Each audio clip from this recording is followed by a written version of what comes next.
Hoy ha venido a pasárselo bien a la guía de cine de la Biblioteca Regional, el cuñado de Godzilla. Este sí que está harto de que destroce la ciudad y que le echemos la culpa a su familia. ¿Algo que decir? ¡Ah! Vale, volvemos después de la publicidad. En 2016 habían pasado casi 10 años desde la última vez que en Japón se rodó y se estrenó una película que tuviera a Godzilla como protagonista. En este caso, la productora Toho, habitual en las producciones sobre este saurio radioactivo, le dio un poco la vuelta a lo que tradicionalmente había visto el espectador en el cine cuando aparecía Godzilla por una esquina. Siempre habíamos visto destrucción, peleas de monstruos, pero todavía no nos habíamos detenido a ver cómo se repara todo ese destrozo, todo ese escombro que deja Godzilla a su paso. Y tampoco habíamos visto, o sea, habíamos visto cómo entraba en acción la policía o el ejército para combatir al monstruo, pero siempre era de una forma, entre comillas, muy cinematográfica. Shin Godzilla, película del año 2016, dirigida por Hideaki Anno y Shinji Higuchi, nos aproxima a cómo sería una coordinación de esfuerzos administrativos, burocráticos, de organismos públicos, de fuerzas y cuerpos de seguridad del Estado, en caso de que sucediera realmente algo como lo que sucede cuando aparece Godzilla por una esquina de la ciudad, que es todo un festival del escombro. En este caso, la película no elude esos momentos espectaculares, que son los que de hecho está buscando casi siempre el aficionado a este tipo de cine,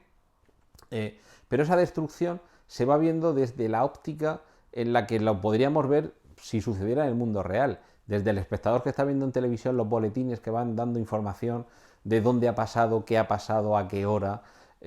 hacia dónde se dirige la amenaza, cuáles han sido las consecuencias, pero también se va pespunteando con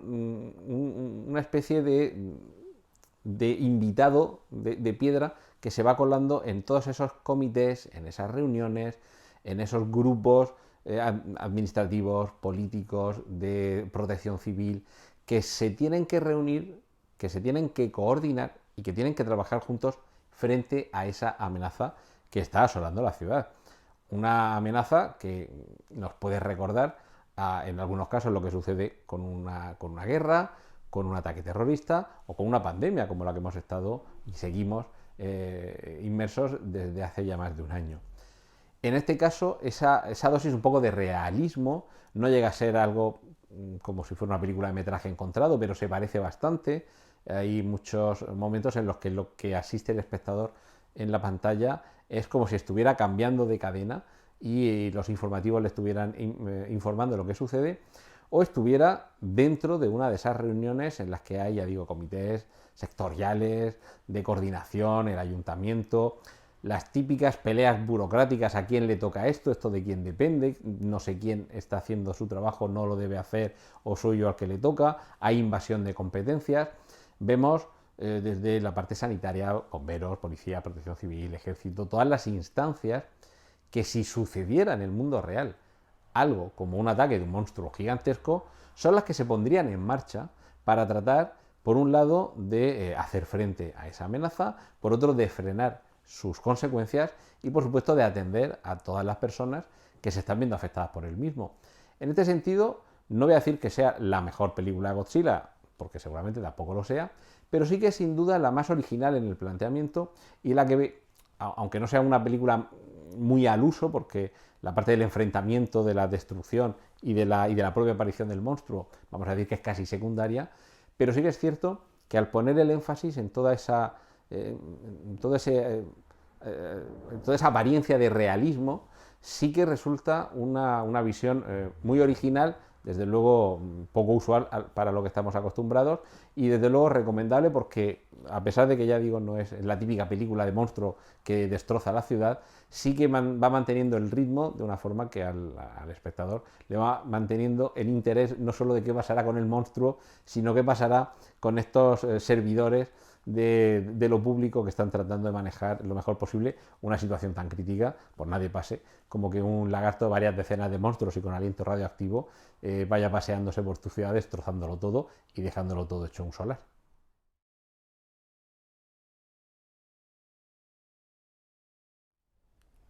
Solo hay dos maneras de acabar con una invasión zombie. A mano y a máquina. El mismo año que en Shin Godzilla veamos como Japón, Tokio en concreto, como casi siempre, era asolado por un paseo de Godzilla, no muy lejos, en Corea del Sur, tenía lugar la acción de la película Tren a Busan, del director Jong Sang-ho, que nos contaba qué es lo que sucede dentro de un tren de alta velocidad que va a Busan, como bien indica el título, y que en su interior se produce un brote zombie. Digamos, la originalidad de esta película, ya ha habido más películas del subgénero zombie en el que había una unidad de espacio limitada, en este caso los vagones del tren, pero la originalidad, como digo, estriba en que una vez más el toque de realismo que se le está dotando a la trama y a los personajes nos acerca a cómo podría ser una organización, entre comillas, menos peliculera de los sujetos que se verían involucrados en una situación como la que nos está narrando. Lo que vemos es además un contagio que nos puede recordar en algún caso, en algún momento, en alguna circunstancia, a la pandemia que estamos todavía viviendo, pero sobre todo vemos cómo de una manera improvisada, de una manera natural, orgánica, se va organizando el grupo humano y tratan de coordinarse para hacer frente a esa amenaza común. Además, una amenaza común de la que la única vía de escape es ir avanzando vagones, ir estableciendo alguna barrera y sobre todo tratar de no llamar la atención de los que ya han sido convertidos o transformados en zombies. La película Tren a Busan, por cierto, tuvo tantísimo éxito que ha generado una secuela, no una secuela directa ni una continuación, sino más bien una película ambientada dentro del mismo universo, como es Península, que se estrenó 2019-2020, y que, como vimos, fue, si Tren a Busan de 2016, una reacción muy rápida, casi vírica,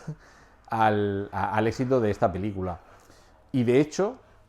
lo que seguramente haga que el espectador se sienta más atrapado por esta película no es, como siempre, el afán de supervivencia, que eso está siempre en el género zombie, sino esa parte de coordinación interna,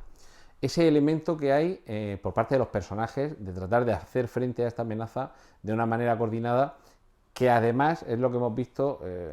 casi siempre en el género zombie, que se suele llevar a cabo, pero casi siempre, como digo, de una manera un poco peliculera, con gente que va con el arco y con la flecha y con el machete cortando cabezas, y en este caso, como digo, en Tren a Busan se nos ofrece una perspectiva un poco más plausible, más cercana, más creíble, porque podemos llegar a identificarnos con algunos de los personajes porque no responden tanto a un arquetipo de héroe o de personaje de ficción, sino que se acercan un poco más a la realidad. Es decir, en este sentido, nos podemos sentir más como pasajeros de ese tren.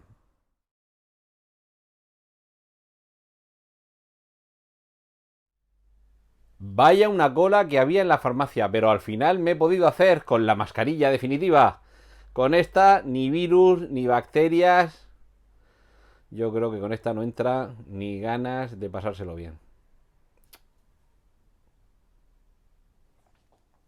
Hace ahora 10 años se estrenaba Contagio, una película de Steven Soderbergh que prácticamente nos estaba avanzando qué es lo que iba a suceder a partir del año 2020 con la pandemia generada por la COVID-2019. Tengo que mirar la chuleta para enumerar el elenco de los actores, de las actrices que aparecen en esta película. Matt Damon, Kate Winslet, Lawrence Fishburne, Marion Cotillard, Jude Law, Gwyneth Paltrow, Bryan Cranston,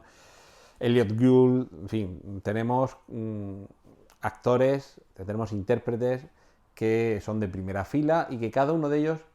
va mostrándonos una faceta de los efectos y de la lucha de un virus global. El argumento es básicamente que se contagia una persona, el papel que interpreta Gwyneth Paltrow, y en muy poco tiempo, casi en horas, resulta que tiene que ir a un hospital y pasa a fallecer en un plazo de tiempo cortísimo. Se aísla a su marido, a sus hijos, a su hija. él parece que no ha sido afectado, pero vemos como el resto del mundo se está contagiando y la gente está muriendo por millones. Vemos como desde distintos organismos, desde la ONU, el Centro de Control de Enfermedades, laboratorios, vemos también el papel de la prensa, ese personaje que interpreta Jude Law y que por un lado nos puede parecer alguien que tiene la capacidad de poner el dedo en la llaga, de señalar a la luna y no hacer que miremos el dedo, pero veremos también que tiene una complejidad. Vemos como Lawrence Fishburne o como Kate Winslet están tratando de luchar contra reloj para detener la enfermedad, para curarla. Veremos también qué es lo que sucede con las vacunas, con el secuestro, con el tráfico de las vacunas, con los trucos para que alguien se pueda colar en el orden de vacunación. Es decir, que hace 10 años alguien, que en este caso es Scott Barnes, ya escribió el guión, bastante más exagerado, afortunadamente para nosotros, sobre qué es lo que pasaría con un virus mucho más mortífero que la COVID-2019, pero básicamente lo que vemos es la importancia de la coordinación de los distintos actores, en este caso actores como agentes, no como intérpretes dramáticos, que colaboran para tratar de frenar esa epidemia. Vemos que en algunos casos hay cierta coordinación, en otros va un poquito cada uno por su lado. También en la película se supone que tampoco todos están en contacto con todos.